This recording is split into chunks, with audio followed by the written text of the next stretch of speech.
नमस्कार। आकाशवाणी जयपुर अजमेर से प्रस्तुत हैं प्रादेशिक समाचार।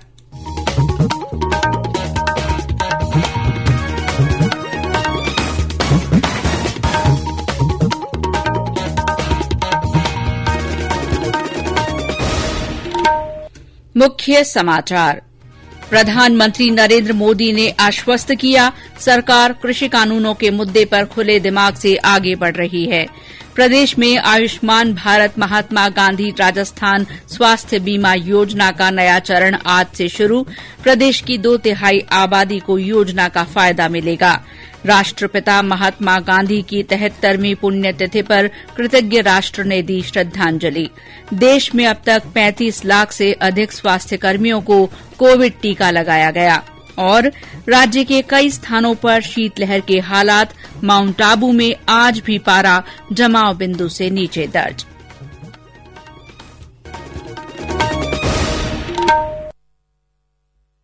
समाचारों के साथ मैं शीला चावला। कोविड-19 महामारी के खिलाफ देश एकजुट होकर लड़ रहा है। आप भी हमारे साथ सुरक्षा और बचाव के 3 आसान एहतियाती उपायों का संकल्प लें।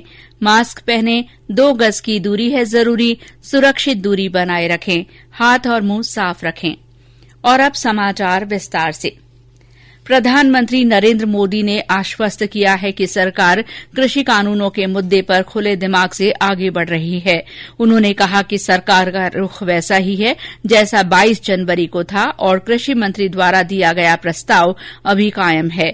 आज संसद के बजट सत्र पर सर्वदलीय बैठक को संबोधित करते हुए श्री मोदी ने दोहराया कि कृषि मंत्री बातचीत को आगे बढ़ाने के लिए केवल एक फोन पर उपलब्ध हैं। विभिन्न नेताओं द्वारा 26 जनवरी की दुर्भाग्यपूर्ण घटना का उल्लेख करने पर प्रधानमंत्री ने कहा कि कानून अपना काम करेगा। ये बैठक नई दिल्ली में प्रधानमंत्री की अध्यक्षता में हुई। बैठक के बाद संसदीय कार्य मंत्री प्रहलाद जोशी ने कहा कि 11वें दौर की बातचीत के बाद किसानों को दिए गए प्रस्ताव पर सरकार अभी भी कायम है। संवाददाताओं से बातचीत करते हुए श्री जोशी ने कहा कि प्रधानमंत्री ने सर्वदलीय बैठक में कहा कि किसानों को आगे बढ़ना चाहिए और सरकार का प्रस्ताव स्वीकार करना चाहिए। प्रधानमंत्री ने कहा कि विभिन्न नेताओं द्वारा उठाए गए मुद्दों पर सरकार विस्तृत चर्चा के लिए तैयार है। उन्होंने कहा कि सदन में व्यापक बहस को संसद का सुचारू कामकाज आवश्यक है। मुख्यमंत्री अशोक गहलोत ने आज प्रदेश में आयुष्मान भारत महात्मा गांधी राजस्थान स्वास्थ्य बीमा योजना के नए चरण का शुभारंभ किया। इससे राज्य को 2/3 आबादी को फायदा मिलेगा। गौरतलब है कि राज्य में पहले से चलाई जा रही भामाशाह स्वास्थ्य बीमा योजना में राष्ट्रीय खाद्य सुरक्षा योजना के 98 लाख लाभार्थी परिवारों के साथ ही सामाजिक आर्थिक जनगणना 2011 के पात्र परिवारों को भी शामिल किया जाएगा। इस योजना से 1 करोड़ 10 लाख परिवारों को स्वास्थ्य बीमा का फायदा मिलेगा। इसके तहत सामान्य बीमारियों के लिए 50,000 रूपये और गंभीर बीमारियों के लिए 4.5 लाख रूपये वार्षिक का बीमा कवर मिल सकेगा। योजना के तहत सरकारी और गैर सरकारी अस्पतालों में मुफ्त इलाज कराया जा सकेगा। इस योजना के नए चरण में पैकेज 1,400 से बढ़ाकर 1,576 कर दिए गए हैं। जयपुर में आयोजित एक कार्यक्रम में योजना के नए चरण की शुरूआत करते हुए मुख्यमंत्री ने कहा कि इस योजना पर करीब 1,800 करोड़ रुपए खर्च होंगे। इससे 80% खर्चा राज्य सरकार देगी। उन्होंने कहा कि राज्य सरकार स्वास्थ्य क्षेत्र पर अधिक ध्यान दे रही है और इस संबंध में जनता की ओर से मिलने वाले सुझावों को लागू किया जाएगा। मुख्यमंत्री ने कहा कि कोविड से बचाव का टीका लगाने के मामले में राजस्थान अच्छा काम कर रहा है। आयुष्मान भारत और साथ में भामाशाह को मर्ज कर दिया, नाम लिखा आयुष्मान भारत महात्मा गांधी स्वास्थ्य बीमा योजना। इससे जो लगभग उसको भी इंक्लूड करके हम लोगों ने करीब 1800 करोड़ रुपए खर्च होंगे इसके अंदर। और जो मूल एस्टिमेट था 80% खर्चा जो है वो राज्य सरकार देगी। इसका मतलब करीब 1400 करोड़ के करीब तो सरकार देगी, राजस्थान सरकार, 400 करोड़ देगी भारत सरकार। और मुझे कहते हुए घर है कभी जो आपको बताया 1 करोड़ 10 लाख परिवारों को 2-3 से ज्यादा आबादी हो जाएगी, उसको लाभ मिलेगा, कवर मिलेगा। और इसके डायलिसिस भी कर दिया, इंक्लूड कर दिया है और कोविड कर दिया है। इस मौके पर स्वास्थ्य मंत्री डॉक्टर रघु शर्मा ने बताया कि योजना के तहत किसी भी तरह की गड़बड़ी को रोकने के लिए व्यापक प्रबंध किए गए हैं। उन्होंने कहा कि जिला स्तर पर जिला क्रियान्वयन समितियां इस योजना की निगरानी करेंगी। देश आज राष्ट्रपिता महात्मा गांधी को उनकी 73वीं पुण्यतिथि पर श्रद्धांजलि दे रहा है। 30 जनवरी को शहीद दिवस के रूप में भी मनाया जाता है। राष्ट्रपति रामनाथ कोविंद, उपराष्ट्रपति एम वेंकैया नायडू, प्रधानमंत्री नरेंद्र मोदी, सूचना और प्रसारण मंत्री प्रकाश जावड़ेकर, राज्यपाल कलराज मिश्र और मुख्यमंत्री अशोक गहलोत ने राष्ट्रपिता को नमन किया है। इस मौके पर प्रदेश में सुबह 11 बजे 2 मिनट का मौन रखा गया। शहीद दिवस के अवसर पर जयपुर में मुख्यमंत्री अशोक गहलोत ने राज्य स्तरीय कार्यक्रम में हिस्सा लिया। उन्होंने कहा कि राष्ट्रपिता का व्यक्तित्व युवा पीढ़ी को प्रेरणा देने वाला है। मुख्यमंत्री ने कहा कि राज्य सरकार ने शांति और अहिंसा प्रकोष्ठ बनाया है, जिसे आने वाले समय में विभाग के रूप में बदला जाएगा। श्री गहलोत ने कहा कि गांधी जी के विचारों को लेकर एक पोर्टल भी बनाया गया है। शहीद दिवस के मौके पर बूंदी में स्काउट और गाइड की ओर से सर्वधर्म प्रार्थना सभा रखी गई। प्रतापगढ़ में 2 मिनट का मौन रखकर बापू को याद किया गया और उनके बताए मार्ग पर चलने का संकल्प लिया गया। झालावाड़ में भी 2 मिनट का मौन रखकर बापू को श्रद्धाभाव से याद किया गया। भरतपुर के गांधी पार्क में रखे गए कार्यक्रम में बापू की मूर्ति पर पुष्प अर्पित किए गए। बीकानेर में कांग्रेस सेवा दल की ओर से बापू को श्रद्धा सुमन अर्पित किए गए। उदयपुर में खंड और ब्लॉक स्तर पर भी श्रद्धांजलि कार्यक्रम हुए। इस अवसर पर फिल्म प्रभाग की ओर से फिल्म गांधी रीडिस्कवर्ड का प्रदर्शन किया जा रहा है। इसे फिल्म प्रभाग की वेबसाइट और यूट्यूब चैनल पर देखा जा सकता है।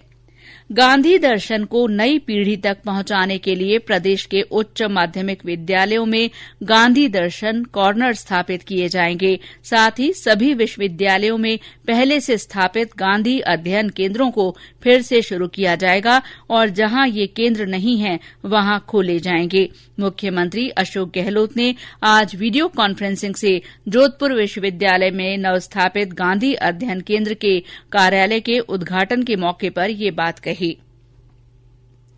1971 के युद्ध में जीत की 50वीं सालगिरह को स्वर्णिम विजय वर्ष के रूप में मनाया जा रहा है। आज इस उपलक्ष्य में सेना की दक्षिण पश्चिम कमान मुख्यालय में एक कार्यक्रम में 1971 के युद्ध के 2 वीरों के परिजनों को सम्मानित किया गया। कमान के commander lieutenant general Alok Kler ने परमवीर चक्र विजेता कर्नल होशियार सिंह की वीरांगना धन्नो देवी को प्रतीक चिन्ह देकर सम्मानित किया। उन्होंने इसी युद्ध में शौर्य दिखाने वाले महावीर चक्र विजेता ब्रिगेडियर भवानी सिंह के परिजन पद्मनाभ सिंह को भी सम्मानित किया। बाद में मीडिया से बातचीत में पद्मनाभ सिंह ने कहा कि वीर सैनिकों का सम्मान और इस तरह के कार्यक्रम समाज को प्रेरणा देते हैं। बहुत अच्छा इनिशिएटिव है जो सदन कमान ने आज और भारतीय सरकार ने इंडियन आर्मी के साथ रह के जो शुरू किया है। बिकॉज आई थिंक जो बलिदान अपने इंडियन के सोल्जर्स देते हैं, कोई भी आर्मी के सोल्जर्स देते हैं, उसका कभी भी आप फुली उसको रिपे नहीं कर सकते। बट जो अपन कर सकते हैं सिविलियंस होने के नाते, वो है कि उसके बारे में बात कर सकते हैं, उसको अपन कमेमोरेट कर सकते हैं, जैसे कि आज देखा गया है। तो मेरे ख्याल में बहुत ज्यादा एक अच्छी बात है, बहुत मोटिवेशन की बात है। मैं मेरे नाना जी को जानता था, वो उनकी पूरी जिंदगी आर्मी थी, आर्मी से शुरू होती थी और आर्मी पे खत्म होती थी। और आज अगर वो होते तो उनको बहुत गर्व होता कि उन्होंने जो अपना योगदान रहा है उनका आर्मी में, उसके बारे में लोग बात कर रहे हैं। उनका परिवार का सदस्य होने के नाते मेरे लिए भी बहुत बड़ी प्राइड की बात है। बहुत अच्छा लगा आज और मैं धन्यवाद देना चाहूंगा पूरा इंडियन आर्मी को और इंडियन गवर्नमेंट को। ये समाचार आकाशवाणी जयपुर अजमेर से प्रसारित किए जा रहे हैं। समाचार अभी और भी हैं, लेकिन पहले ये संदेश। चलो मिलकर एक शुरुआत करें, चलो एक फैसला आज करें, मास्क नहीं तो टोकेंगे, कोरोना को रोकेंगे, चलो एक इरादा करते हैं, चलो कुछ वादा करते हैं, मास्क नहीं तो टोकेंगे, कोरोना को रोकेंगे। समाचारों में आपका फिर स्वागत है। देश में अब तक 35 लाख से अधिक स्वास्थ्य कर्मियों को कोविड टीका लगाया जा चुका है। स्वास्थ्य और परिवार कल्याण मंत्रालय ने बताया कि कल 5,71,000 से ज्यादा लोगों को कोविड का टीका लगाया गया। उत्तर प्रदेश में सबसे ज्यादा 4,63,000 लोगों को ये टीका लगाया गया। इसके बाद राजस्थान, कर्नाटक, महाराष्ट्र और मध्य प्रदेश का स्थान है। केंद्रीय स्वास्थ्य मंत्रालय ने राज्यों से फरवरी के पहले सप्ताह से कोरोना के खिलाफ लड़ाई में शामिल अग्रणी पंक्ति के कार्यकर्ताओं को टीके लगाने का काम शुरू करने को कहा है। स्वास्थ्य मंत्रालय के अपर सचिव मनोहर अगनानी ने राज्यों को लिखे पत्र में कहा कि संबंधित मंत्रालयों के सहयोग से राज्यों के अग्रणी कार्यकर्ताओं के डेटाबेस को अपडेट किया जा रहा है। आकाशवाणी के श्रोताओं तक कोरोना वैक्सीन से जुड़ी जानकारी पहुंचाने के उद्देश्य से बुलेटिन में विशेष श्रृंखला प्रसारित की जा रही है। इसी के तहत एक और महत्वपूर्ण जानकारी देते हुए नई दिल्ली के सफदरजंग अस्पताल की विशेषज्ञ डॉक्टर रूपाली मलिक ने बताया कि कोविड टीकाकरण के लिए लाभार्थी को तय समय से आधा घंटा पहले पहुंचना होगा। उन्होंने बताया कि टीका लगवाने के बाद किसी तरह की परेशानी होने पर स्वास्थ्य अधिकारी, एएनएम या आशा को इसकी जानकारी दी जा सकती है। टीकाकरण स्थल पर सुरक्षित दूरी, मास्क पहनने और हाथों की सफाई का पूरा ध्यान रखना होगा। देश में कल 14,800 से अधिक रोगियों के ठीक होने से कोविड से स्वस्थ होने की दर बढ़कर 96.98% हो गई है। इस बीच देश में कल 18,855 नए रोगियों की पुष्टि हुई है। केंद्र सरकार की ओर से कोरोना के विरुद्ध जन जागरूकता आंदोलन चलाया जा रहा है। इसी के तहत आकाशवाणी जयपुर के समाचार बुलेटिनों में प्रसारित की जा रही विशेष श्रृंखला जनता का संदेश जनता के नाम में सुनिए हमारे एक और श्रोता का संदेश। नमस्कार, मैं कालूलाल मेघवाल, जिला राजसमंद, तहसील कमनौर, गांव उसरवास से मेरे सभी भाई बहनों से विशेष निवेदन है कि कोरोना वायरस अभी समाप्त नहीं हुआ है। अतः आप अपने घर से बाहर जाते समय अपने चेहरे पर मास्क जरूर लगा के रखें, 2 गज की दूरी अवश्य बना के रखें, अपने हाथों को बार बार सैनिटाइज व साबुन से साफ करते रहें। राष्ट्रपति रामनाथ कोविंद ने आज पल्स पोलियो कार्यक्रम 2021 के पहले चरण की शुरूआत राष्ट्रपति भवन में एक बच्चे को पोलियो खुराक पिलाकर की। इस मौके पर देश की प्रथम महिला सविता कोविंद, स्वास्थ्य मंत्री डॉक्टर हर्षवर्धन और स्वास्थ्य राज्य मंत्री अश्विनी कुमार चौबे भी मौजूद थे। कल पोलियो टीका पिलाने का पहला दिन होगा। इसे राष्ट्रीय टीका दिवस या पोलियो रविवार भी कहा जाता है। इस बीच प्रदेश में पोलियो रविवार से पहले आज कई स्थानों पर जागरूकता रैलियां निकाली गईं। बूंदी में सामाजिक संस्थाओं के सहयोग से जिले के कई स्थानों पर रैली निकालकर लोगों को पोलियो अभियान के बारे में जानकारी दी गई। सवाई माधोपुर में अभियान के लिए 1,529 बूथ बनाए गए हैं। प्रधानमंत्री नरेंद्र मोदी कल आकाशवाणी के मन की बात कार्यक्रम में अपने विचार साझा करेंगे। ये इस कार्यक्रम का 73वां संस्करण होगा। इसे आकाशवाणी और दूरदर्शन के समूचे नेटवर्क पर दिन में 11 बजे प्रसारित किया जाएगा। और अब मौसम।